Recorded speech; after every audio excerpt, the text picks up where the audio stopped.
Bien-aimés dans le Seigneur, bonjour. Soyons bénis aujourd'hui parce que Jésus nous a fait grâce une fois de plus d'être là pour sa gloire, pour avertir le peuple de Dieu de tout ce qui révèle au nom de Jésus. Amen. Seigneur, je remets ce moment de t'aimer parce que tu es Dieu. Je te prie de nous éclairer encore parce que c'est toi qui te révèles à nous. Tu nous remplis tellement que nous en avons vraiment besoin, Seigneur, pour pratiquer ta parole, vivre ta parole. Merci, Seigneur, parce que tu es Dieu et tu es grand au nom de Jésus. Amen. Bien, mes frères et sœurs, soyons bénis. Nous avons de grandes choses à savoir. Dans le thème d'aujourd'hui, c'est bon à savoir, c'est bon à savoir, c'est bon d'avoir cette connaissance-là. Et c'est important. C'est très important au nom de Jésus. Pour cela, nous sommes dans 2 Pierre 3. 2 Pierre 3, du verset 10 au verset 12. 2 Pierre 3, de 10 à 12. Il est écrit, bon à savoir, sur le thème d'aujourd'hui. La Bible dit, le jour du Seigneur viendra comme un voleur. En ce jour, les cieux passeront avec fracas, les éléments embrasés se dissoudront, les éléments embrasés se dissoudront et la terre avec les œuvres qu'elle renferme sera consumée. Verset 11. Puisque donc toutes ces choses doivent se dissoudre, qu'elles ne doivent pas être la sainteté de votre conduite et de votre piété. Tandis que vous attendez et hâtez l'avènement du jour de Dieu, à cause duquel les cieux enflammés se dissoudront et les éléments embrasés se dissoudront. Amen. On s'est rendu compte qu'il y a le mot dissoudre. Dissoudre qui veut dire ici disparaître totalement, simplement. Donc, être immergé dans quelque chose pour disparaître. Quand on dit la dissolution, c'est qu'il y a quelque chose qui existait et qui n'existe plus, qui ne peut plus agir, on ne peut plus prendre appui sur cette chose sous sa forme pour pouvoir avancer. Parce que dans la dissolution, il y a aussi la forme qui agit beaucoup et le fond même. Quand on dissout, ça dit même les éléments qui étaient déjà peut-être solides peuvent devenir liquides, peuvent disparaître d'un ensemble bien donné. Dans tous les cas, dans dissoudre, au nom de Jésus, on voit que rien ne va plus être de ce qui était et ne va plus agir, ne va plus influencer sur sa forme connue. Quand on dissout peut-être un morceau de sucre dans un verre d'eau, le verre d'eau est là. Mais à un moment donné, ce qui est clair, que quand tu mets le morceau de sucre, il se dissout dans le verre d'eau. On ne le retrouve plus. Du sucre solide, maintenant ce n'est que l'eau qu'on voit. Ça veut dire quoi? On voit un peu la terre qui est une forme physique. La Bible dit que la terre va se dissoudre, donc la terre va disparaître dans la nature. Et la Bible dit avec tout ce qu'elle renferme. C'est très puissant ça. Et il n'y a que le Créateur pour le faire. Je reprends dans 2 Pierre 3, verset 10. La Bible dit, le jour du Seigneur viendra comme un voleur. Le jour du Seigneur ne sera pas un voleur, mais viendra. Donc le jour du Seigneur arrive. La Bible dit comme un voleur. Le voleur, c'est celui qui vient détruire. Il faut qu'on le reconnaisse. Quand le jour du Seigneur viendra, parce qu'on n'aime jamais vous dire, il faut qu'on vous dise que quand le jour du Seigneur viendra, il va détruire, il va arracher, il va anéantir, il va casser, il va faire dissoudre. Quand le jour du Seigneur viendra, comme quand le voleur vient, il vient arracher, il vient anéantir. Le voleur vient pour la paix. Le voleur vient arracher la joie, s'il y en a même eu. Parce qu'il y en a qui disaient que depuis qu'on m'a volé telle chose, je n'ai pas la joie comme s'il en avait. On se comprend déjà. Donc la Bible dit que le Seigneur a un jour. Et ce jour viendra, donc ce jour n'est pas encore venu. Comme un voleur. La Bible dit, en ce jour, la Bible dit que même les cieux vont passer. Ce que tu vois en haut là, va passer. La Bible dit les cieux.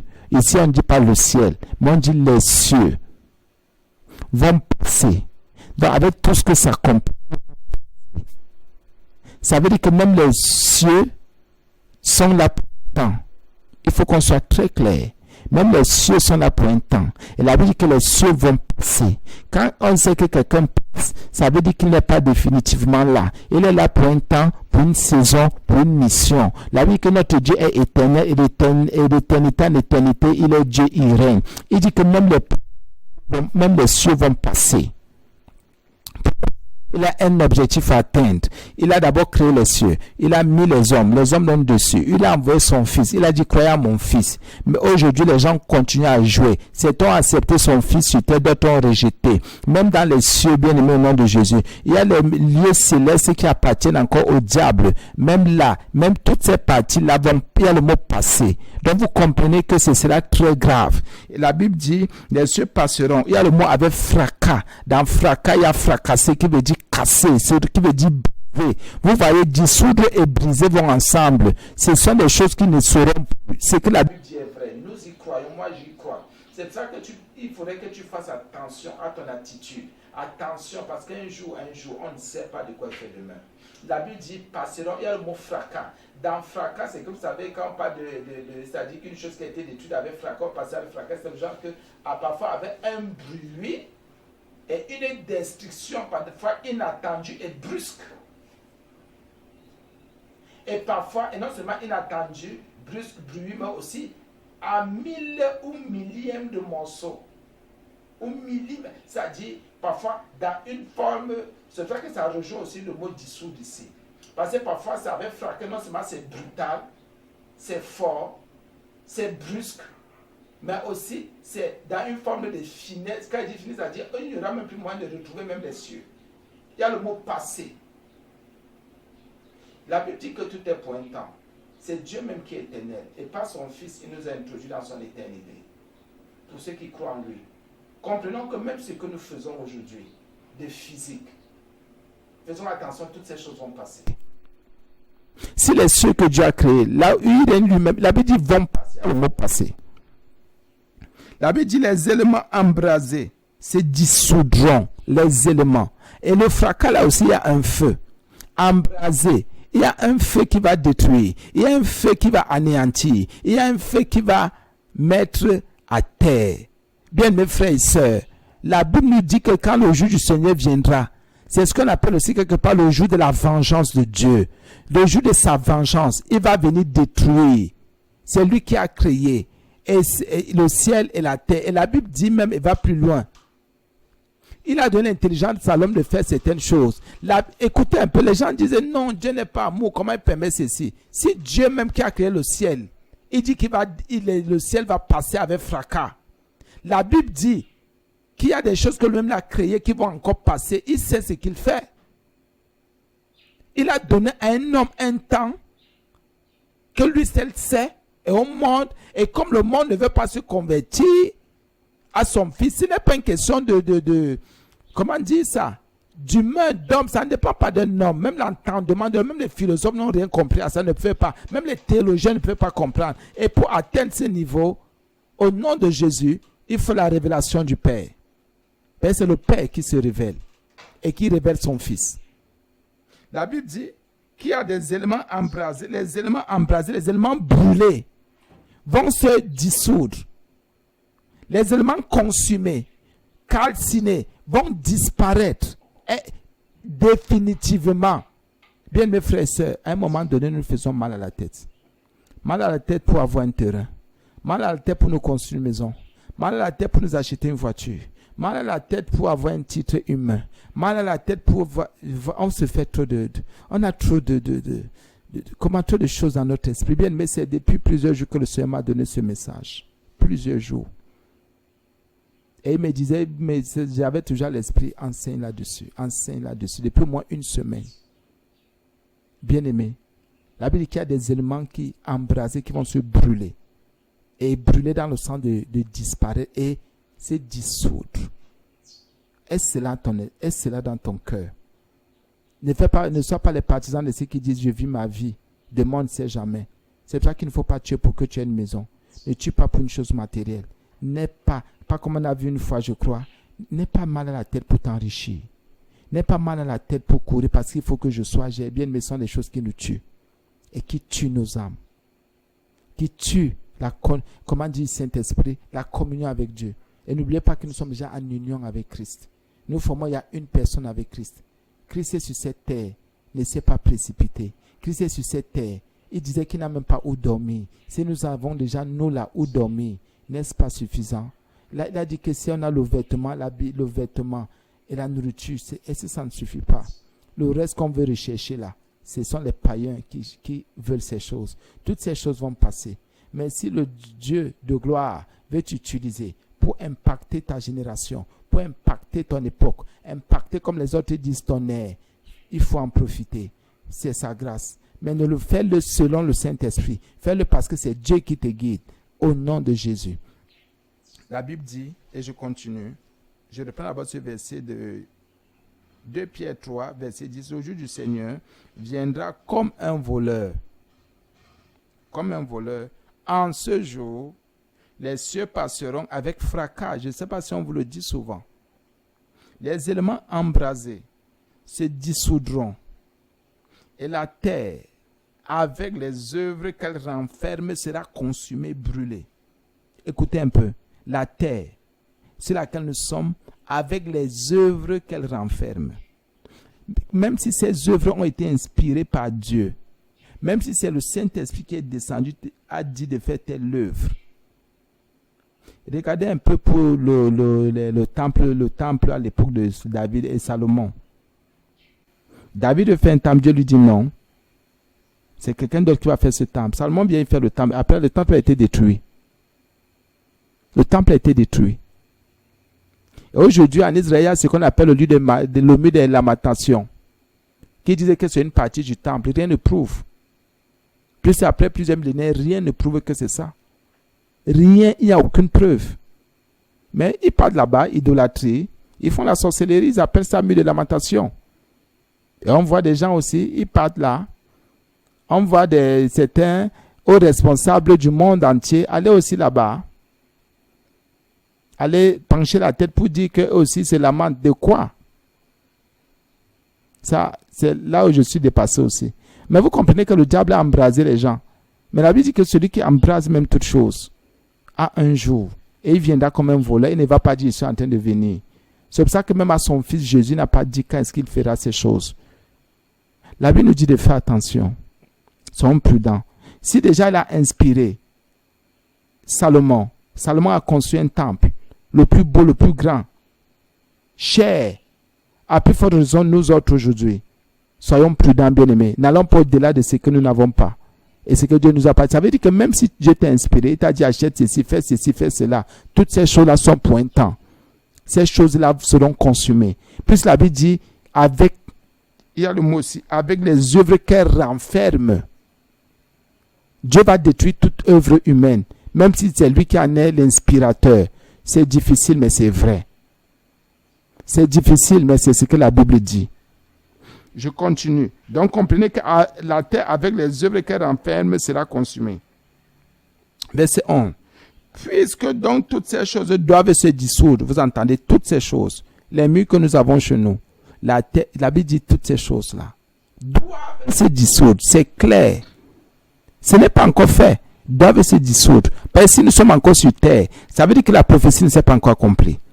Si la terre est encore, ça veut dire que Jésus n'est pas encore revenu. Les gens qui ne font que vous dire que, comme les témoins de Jéhovah disaient depuis si c'est 1795, ou bien 1787, ou bien 1800, combien que la fin du monde, même le initiateur, investigateur, et tout ce que c'est même pas le temps qu'il faut utiliser ici. Même le chef suprême, créateur de témoins de Jéhovah, il est mort. Il n'y a pas eu enlèvement. Jésus n'est pas revenu. Celui qui l'a succédé n'est pas revenu. Même ceux d'aujourd'hui attendent encore. Bien, mes frères et sœurs, ce n'est pas humain. C'est le Père qui le sait, de sa propre autorité. La Bible dit le mot autorité. Il y a des choses que seulement l'autorité peut décider, déclarer et dire voilà ce qu'il fait. Et notre Dieu dit qu'il y aura destruction, il y aura dissolution. Ah oui, bien, mes frères et sœurs, faisons attention. Ne faisons pas comme les gens qui nous disent que la fin du monde c'est demain, c'est après-demain. Non, c'est le Père qu'aucun menteur ne te dise ces choses-là. Bien-aimés frères et sœurs, c'est pour ça que quand il parlait de Russell là, le Russell qui est le créateur des témoins de Jéhovah, il a fait plusieurs fois. Non, c'est telle année. Non, c'est dans 5 ans. Il est mort. Celui qui est aussi venu à faire, il est mort. Ainsi de suite. Bien, mes frères et sœurs, que quelqu'un ne te séduise pas là-dessus. La Bible dit, puisque donc, si nous sommes dans 2 Pierre 3, puisque donc toutes ces choses doivent se dissoudre, toutes ces choses, même la pensée humaine va se dissoudre, pour laisser place à la pensée divine, à la pensée de... Donc vous comprenez que Dieu a tout créé, oui. Mais quelqu'un va se dire, est-ce qu'il avait prévu toutes ces choses-là? Il avait déjà créé le ciel et la terre, il a mis 2 hommes, c'est-à-dire l'homme et sa femme, il a dit, voilà, faites ce qu'il y a à faire. C'était en toute sainteté. Je crois que ce n'était pas tout dans ses objectifs. Mais le péché, l'homme a désobéi, le test de l'obéissance, l'homme n'a pas pu supporter, bien n'a pas pu répondre positivement au test de l'obéissance. Et vous le savez, on a aussi enseigné là-dessus. Tous les jours, nous sommes face à un test, ou bien face au test de l'obéissance. Tous les jours, Dieu nous dit ne touchez pas. Dieu nous dit ne faites pas. Dieu nous dit ne vous approchez pas. Dieu nous dit ce n'est pas bon. Le test de l'obéissance, c'est ça. Et Dieu nous avertit toujours, comme il a fait avec Adam et Ève, ne touchez pas à telle chose. Ne mangez pas. Le jour où vous allez manger, vous allez mourir. Dieu avait déjà dit. Or, le mourir là, c'est que si vous désobéissez, il y a le test de l'obéissance. Il faudrait que tu fasses attention. Mais la Bible dit ici que toutes ces choses, puisque, pour dire quoi, c'est clair, toutes ces choses, le mot tout, rien ne sera épargné, doivent se dissoudre, qu'elles ne doivent pas être maintenant. La Bible parle de notre attitude. Qu'elles ne doivent pas être la sainteté de votre conduite et de votre piété. Amen. La Bible me dit que voilà, tout ce que Dieu lui-même a créé sera consumé, enflammé, va disparaître. La Bible me dit qu'il y a quelque chose que je devrais faire en tant que saint, en tant que fils de Dieu, en tant que fille. La Bible me dit qu'il faudrait que ma conduite soit sainte et ma piété sainte. Ah oui? Il y en a qui n'ont pas une sainte piété. Hein? Il y en a qui ont une piété hypocrite, une piété impure, une piété malsaine. Vous voyez, quelqu'un dit, je suis attaché à Dieu, à sa parole, à ses promesses, mais ce que cette personne fait vraiment, eh bien, elle dit, je suis attaché à Dieu, à ses promesses, à ses paroles, mais cette personne est attachée encore à autre chose. Parce que la piété, c'est aussi l'attachement. Bien, mes frères et sœurs, la Bible nous dit qu'il y a des choses qui vont se dissoudre, qui vont se consumer, qui vont disparaître, qui vont partir, qui vont passer. La Bible dit qu'il y a quelque chose que nous pouvons garder aujourd'hui, qui ne partira jamais. Et que si nous la gardons, ou bien si nous les gardons, et si Jésus revient, nous ne serons pas surpris. Un peu comme quelqu'un qui barricade sa maison, qui met plusieurs tours, sachant que le voleur, quand il vient, ne dit pas. Donc fermons toutes les portes. Faisons des portes en fer, Dieu, le roc, le genre que même si le bandit vient, c'est le plus fort, c'est n'importe quelle arme qui ne peut pas nous toucher. Ça veut dire quoi? On ferme les portes pour que le péché n'entre pas. Parce que le bandit, c'est pour ça que Jésus, la Bible dit comme, pour dire ce n'est pas, mais comme le bandit, donc celui qui vient avec le péché, les flèches du péché, les armes du péché. La Bible nous dit qu'il y a une attitude qu'il faut avoir en attendant ces jours-là. Donc nous devons renforcer notre sainteté. La Bible dit qu'elles ne doivent pas être, c'est les 2 choses qu'il faut avoir. Donc, par exemple, tu conduis aussi travailler tous les jours. La sainteté de notre conduite. Ah oui, le Seigneur attend de ses enfants une sainte conduite.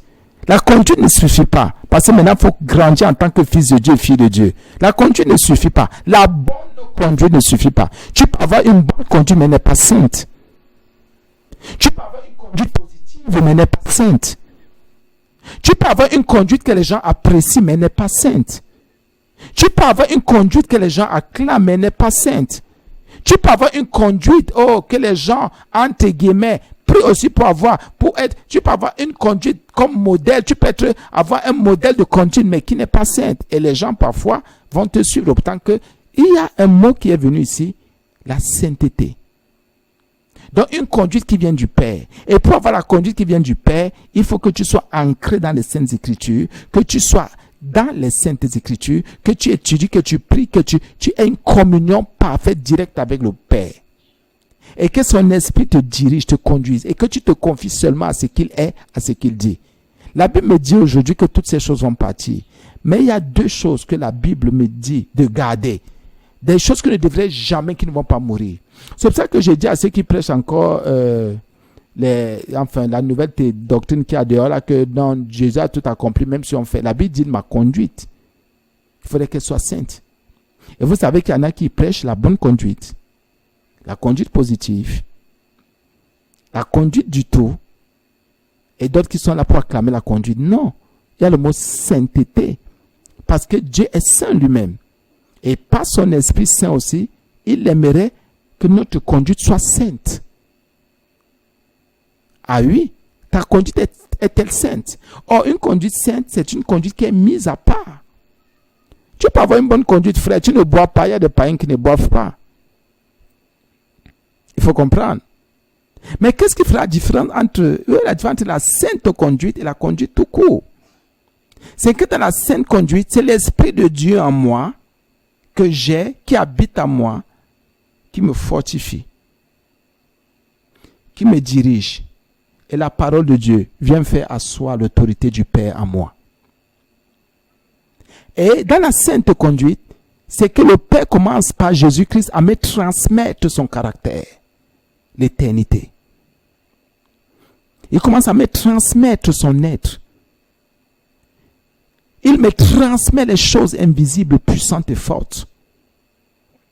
Dans la sainte conduite, c'est quoi? C'est que ça vient du Père, je suis sur terre, mais la conduite que j'ai, dans le mot conduite, c'est ma marche. Ma façon de marcher n'a rien à voir avec les terrestres. Je suis sur terre, mais ma façon de marcher est céleste. Dans ma compréhension, dans mes dires, dans mes pensées, ça correspond directement avec le royaume et la justice de Dieu. Et nous le savons tous, aucune justice humaine n'est parfaite ni bonne devant Dieu. Donc ça veut dire que on comprend ici, dans la sainteté de notre conduite, c'est aussi une conduite qui est comment juste. C'est la conduite de Dieu que nous avons, si vous voulez, en gros. La Bible nous dit, pour que Christ donc vienne, ou bien quand il viendra, la sainteté de notre conduite compte. Donc on marche dans la sainteté. Nous avançons dans la sainteté. Et avancer, ce n'est pas sur terre. Ou bien d'une manière ou d'une façon humaine. Mais c'est d'une façon céleste spirituelle. La Bible dit en dehors de cela, la Bible parle aussi de la piété. La sainteté de votre conduite et votre piété. Et ma piété. J'ai une piété. Tu as une piété. Et vous comprenez, il y a le mot sainteté devant. Pour la conduite, la Bible dit, et votre piété. Que les gens ne vous disent pas, que quelqu'un te dise un jour, non, tu ne peux pas parler de ta piété, dis la piété seulement. Non, je peux dire ma piété. Parce que à un niveau quand même, chacun reconnaît son attachement à Dieu, aux promesses de Dieu, à la parole de Dieu, à la Bible, au Fils de Dieu. Je peux dire ma piété. Je ne suis pas obligé de dire la piété ou notre piété. Je suis là pour m'identifier à la parole de Dieu, pour m'identifier au Fils de Dieu. La Bible dit que ma piété, de mon attachement à Dieu, à sa parole, à son Fils, à son esprit, à sa personne, à ses promesses compte. À la prière, à notre communion, parce qu'il y en a qui sont en communion avec les gens, mais qui ne sont pas attachés à ces gens.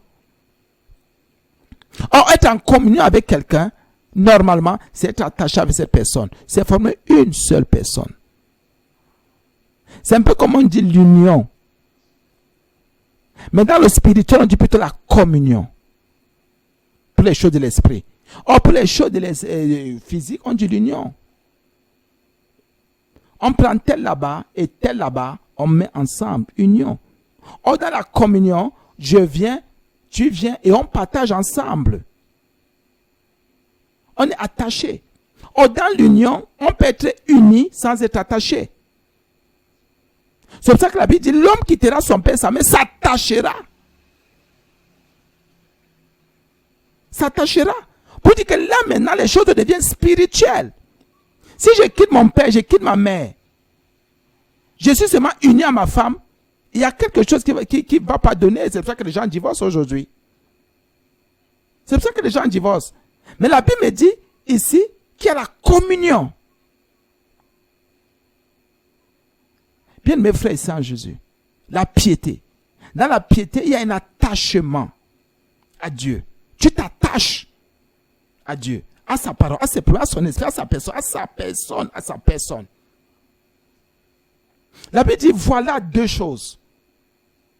Que si nous gardons, nous ne serons pas surpris. Voilà deux choses à dire. Il a la sainteté de notre conduite, notre marche inspirée du Saint-Esprit.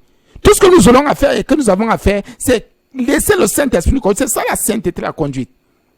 Je ne vais pas quelque part, je ne fais rien si ce n'est pas du Saint-Esprit. Je ne vais pas quelque part, je ne fais rien si ce n'est pas de l'Esprit de Dieu. Je ne vais pas quelque part, je ne fais rien, je ne fournis rien si ce n'est pas le Saint-Esprit qui a insoufflé à moi cette pensée. Et si ce n'est pas de la parole de Dieu. C'est pour ça qu'on dit aussi qu'il y a l'Esprit de sainteté qui nous conduit dans toute cette puissance. Donc la Bible dit, dans 2 Pierre 3, puisque toutes ces choses doivent se dissoudre, nous comprenons, donc les sont les choses passagères. Ça veut dire que le péché aussi va se dissoudre. Le mal va se dissoudre. Les fornications, les adultères, les rancœurs, toutes ces mauvaises choses-là, les idolâtries criminelles, les injustices, toutes ces choses-là vont se dissoudre. Pourquoi? Il faut établir de nouvelles choses. C'est pour ça que la nouveauté devient très importante. C'est pour ça que le renouvellement compte beaucoup. Alléluia, gloire à Jésus. La Bible me dit ceci, et je voudrais, par la grâce de Dieu, que tu comprennes. Parce que nous, enfants de Dieu, nous sommes agités. Et parfois, nous sommes en train de prendre un chemin, une conduite qui n'est pas sainte. Et parfois, nous faisons des choses, c'est pas avec piété.